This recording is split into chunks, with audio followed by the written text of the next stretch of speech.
Here we go. All right, so if you guys don't know already, my name's Kyle. I'm Kahi. I'm Mondo. And if you haven't figured it out, we're going to be teaching you guys how to juggle. So first things first, we need you guys to get in two, like pairs of two. And then just line up at a ball. Yeah, line up at one of the ball stations. Okay. Yeah. Okay, so one of you guys is going to be dedicated as the observer, and the other one is going to be dedicated as the doer. So how have you guys hash that out? Who's going to?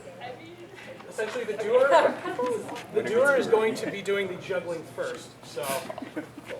I'm the doer. Oh, it's okay.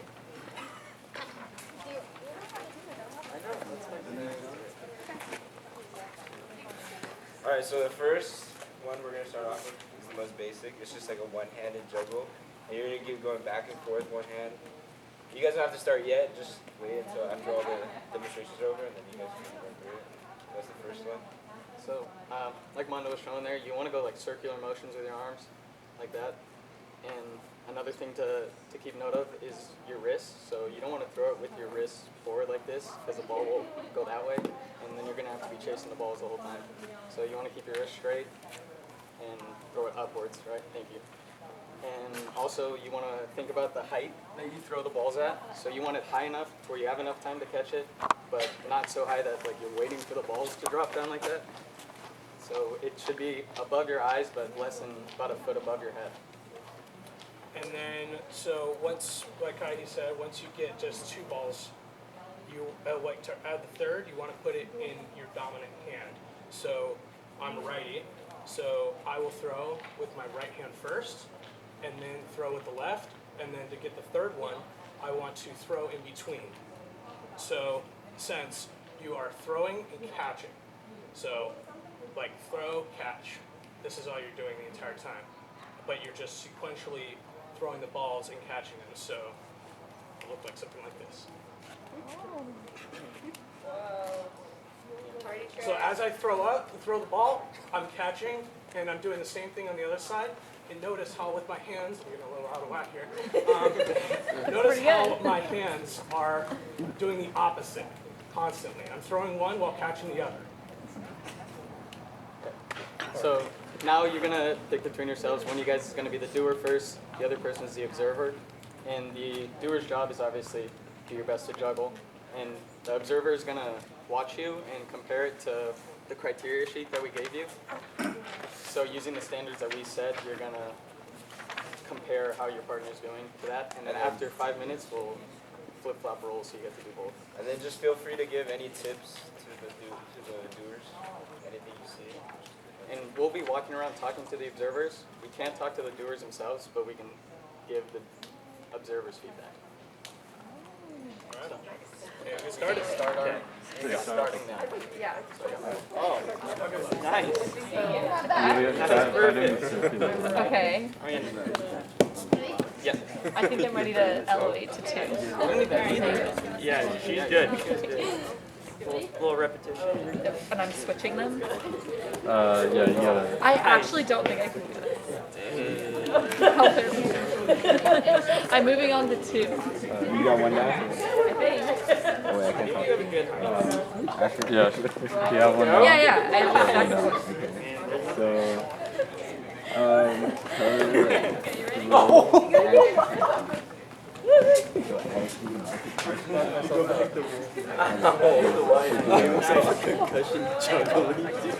Yeah, so make sure you and throw as you can.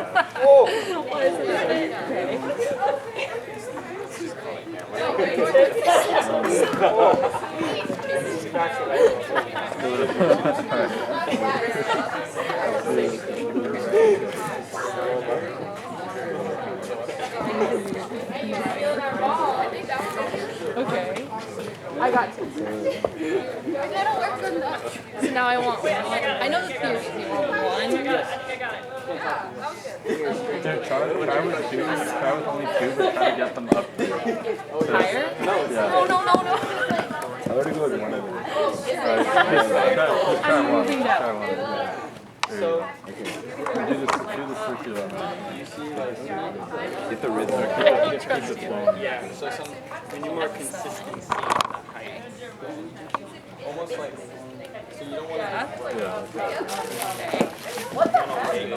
As she throws it, your arm comes out. Like, you don't want to rush, Okay. catch, rush. With your throw, exaggerated. Oh, I see what you're doing. I think you're doing it too much too. Yeah, I'm It's kind of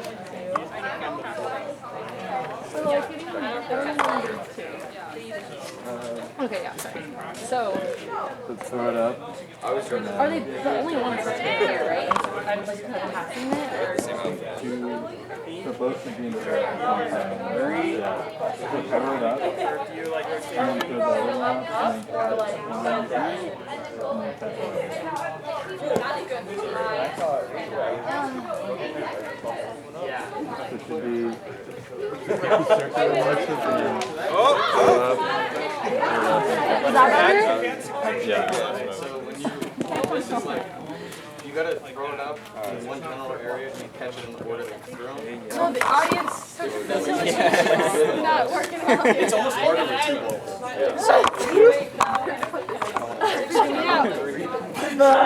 Try it out. It's almost easier because it's easier to get a rhythm.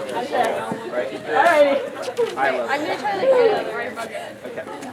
Oh, okay. Here we go. Go into the video. Let's try it. A lot of progress here. You need to throw a little bit closer. You're gonna start with the one on No. the right. Oh. Those one you're not I just don't like my Throw one of the balls Yeah, from they're your really dominant good. hand in the air. Throw the ball in your mouth and before catching. So is it your dominant? I'm crossing the first ball. So when you're going to catch the other one, throw it up. Okay. Don't go too high. Okay. You got it. You got it. You got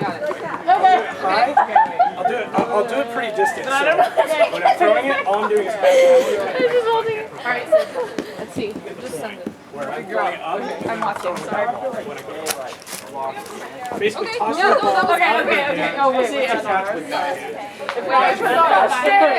You did it for like a second. A second. Wait, I need to try it. All right, if everyone will put their balls down now, please.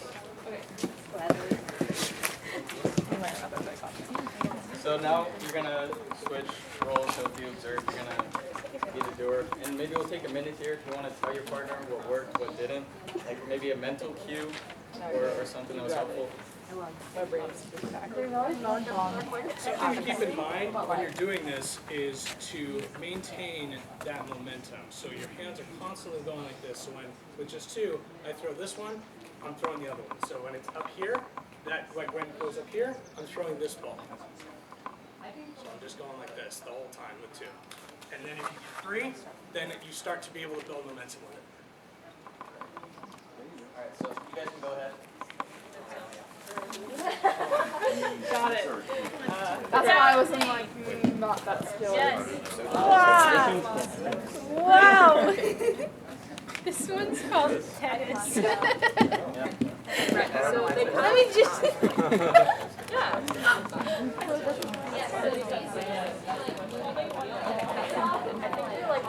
Oh, and that was good on that side. Yes, yes. This one's called the I think that's pretty good. This one was one of the harder ones. It's a lot faster. So try telling them, and then just look at you. See the yard, yep. This one's actually easy. You can do it. It's only two in one hand, and then you just put the other one on the side. And then you can do it like both ways. And then you can do a press. And then you can do. This one's my favorite. Okay. You want to try with three? So in your dominant hand, yeah. Yes. Throw one up. Yeah, so throw one of the balls from your dominant hand in the air, and then throw the ball in your non-dominant hand before catching the ball thrown with your But you can do them like. Oh, nice! I'm so sorry. Sorry, I'll do it. Nice. I'll do it. That's good. Which one?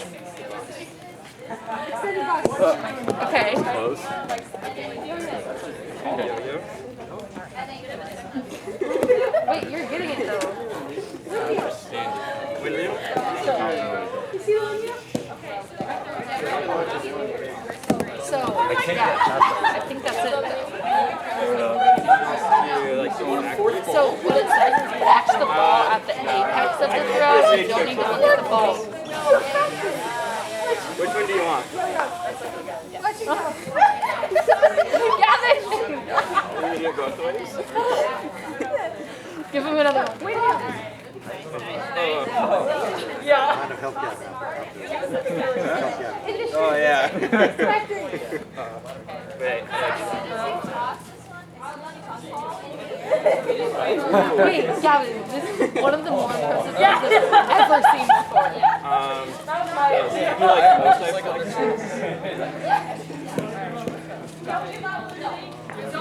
Okay, that's crazy.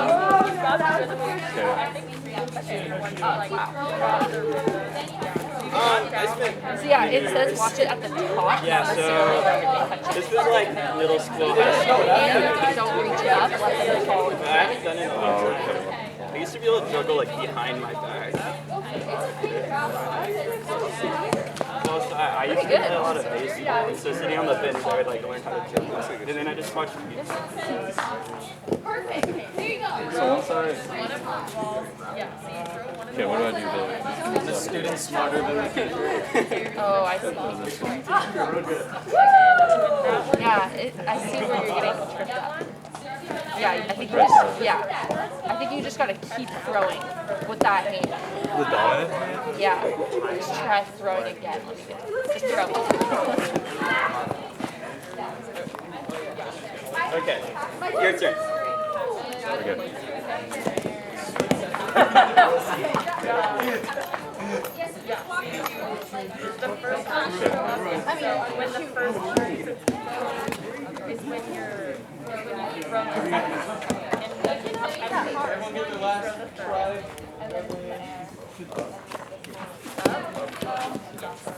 Yeah, I can. You want to try? Come back. Whatever you can do, I can do better.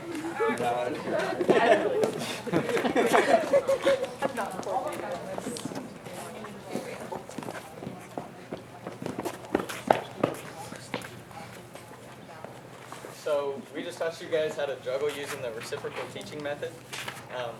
The main components of reciprocal teaching is social interactions and reciprocation, as well as giving feedback using criteria. Reciprocal teaching is good because it helps you develop social and communication skills, and it also makes you aware of how you compare what you see with what it should be.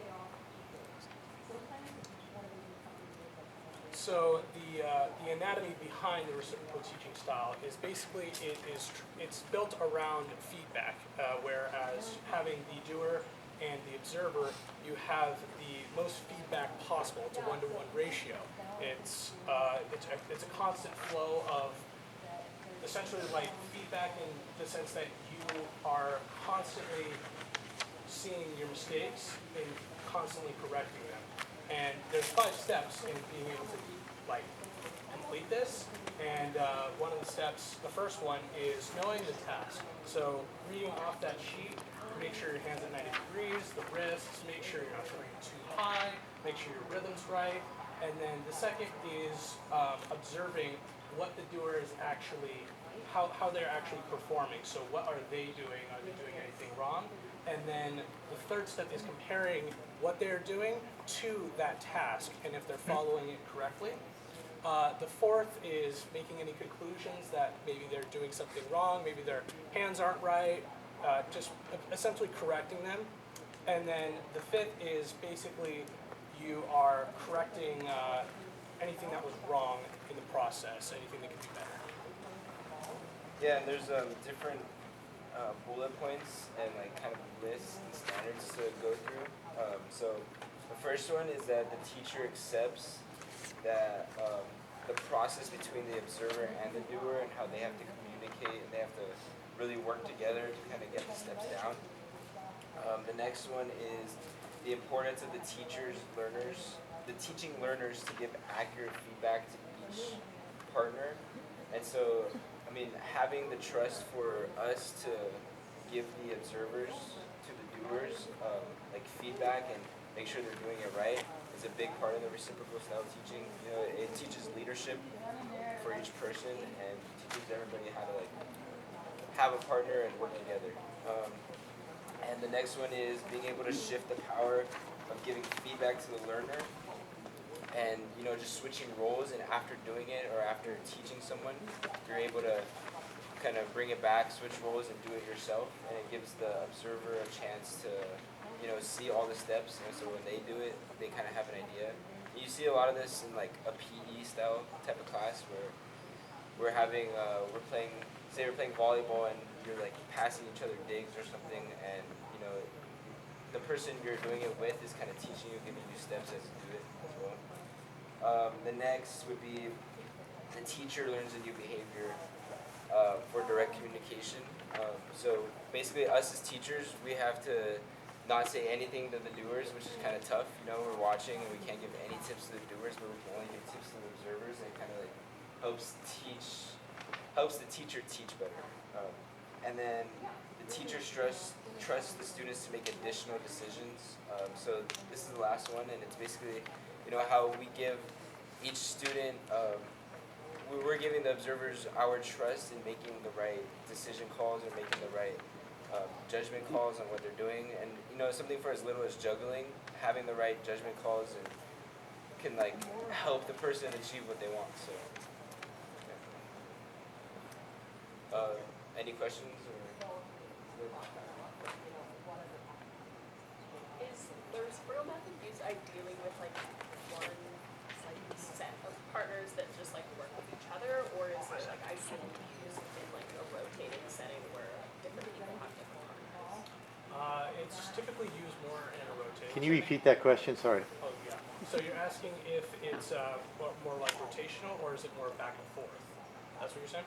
So it's more of a rotational aspect where kind of like the learner becomes the teacher in a sense. So you are both constantly, one person is kind of correcting the other, and while they're correcting, they're also observing what mistakes the other person is doing, so that when it comes their turn, they're able to fix those mistakes, and if they're making mistakes, the other person who is observing them, they are able to see those mistakes and be able to correct them on themselves.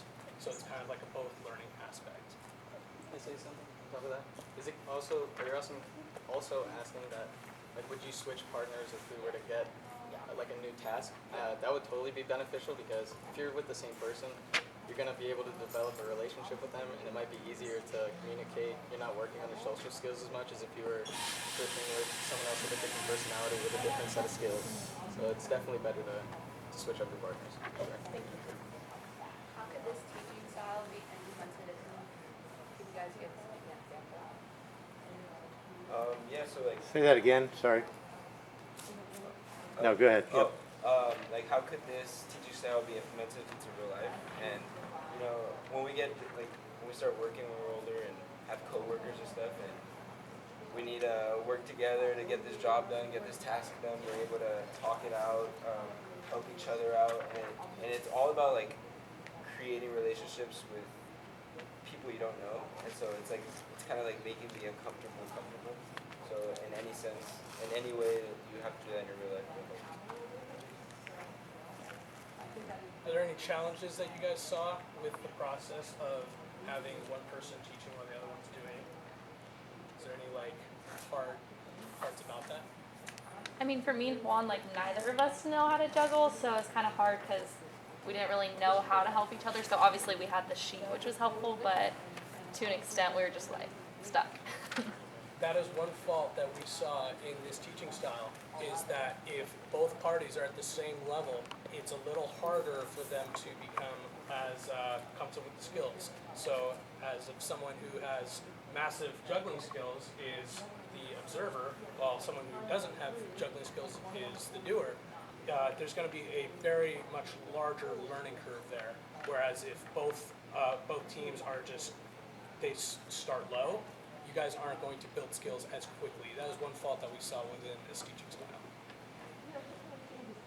I also felt as though I didn't have much to offer Gavin.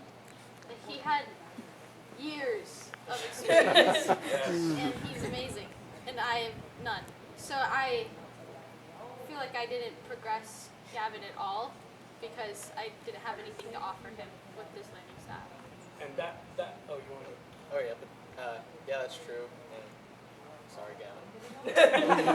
But I think it would have also been better if Gavin juggled first, and you watched Gavin juggle. And maybe you could have taken something away from his form or how he did it, rather than you trying it first and Gavin like telling you that, oh, I know how to juggle, by the way. And you give him the balls and he's kind of dominating. Yeah. Yeah, I get that. Anyone else have any comments about it? Concerns?